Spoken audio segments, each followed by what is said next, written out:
Hi, I'm Nellie Steele. Come warm up by the fire with me as I read a scene from Mystic Hearts.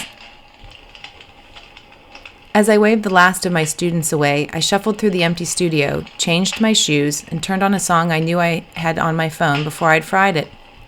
My eyes closed as I instinctively moved to the music through the routine that had been one of Lucas and my most popular dances, one that would win international awards. The familiar steps flowed easily through me, but the lack of my partner to share the movements sent a pang of longing and loss through me with every step. The music swelled and tears pricked my eyes as I found myself unable to complete the moves without his support, both physical and beyond.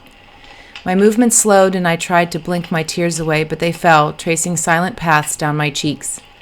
Lost in the dance and my memories, my shoulders shook with silent sobs.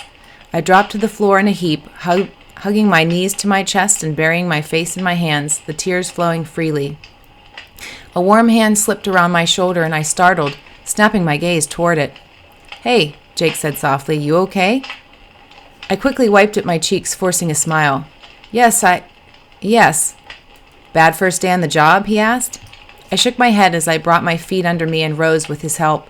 He tugged me upward differently than Lucas did, and I misjudged his strength, falling into his arms.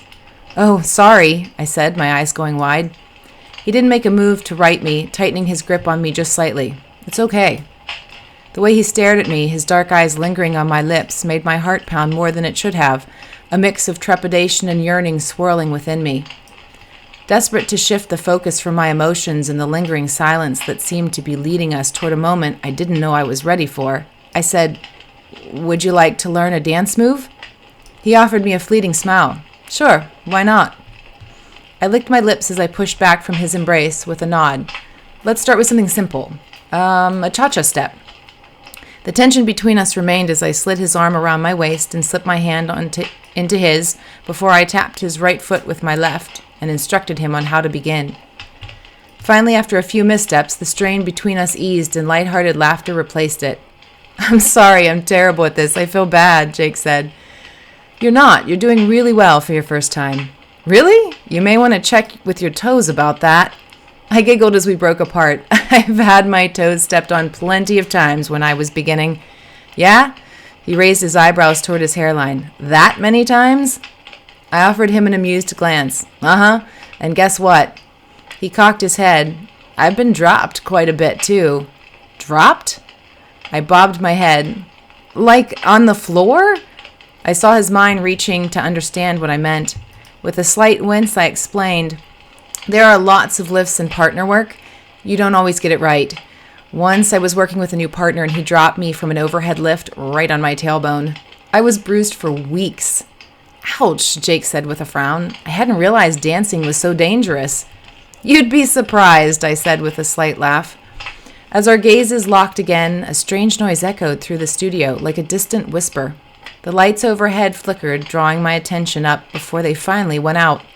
A sudden chill ran down my spine and the temperature seemed to drop rapidly. Jake moved closer to me, his arm snaking around my waist. I peered out the windows, trying to see if the studio was the only one with power problems. My heart stopped as I spotted ice forming on the glass, spreading rapidly and thickening until I could no longer see the sidewalk beyond them.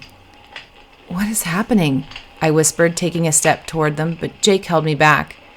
I glanced down at his hand, my eyes going wide. His skin seemed to pulsate with a blue-white light. My breathing turned ragged and I snapped my gaze up to him, my eyes questioning. "Jake? What is happening?" As quickly as the issue started, everything faded away. The window returned to normal and the lights hummed to life. My heart, however, continued to hammer against my ribs as I stared at the mysterious man next to me. He pressed his lips together, his gaze lingering on the window. "There's something I need to tell you." I raised my eyebrows, holding my breath as I waited for the answer. What could possibly explain what I had just experienced?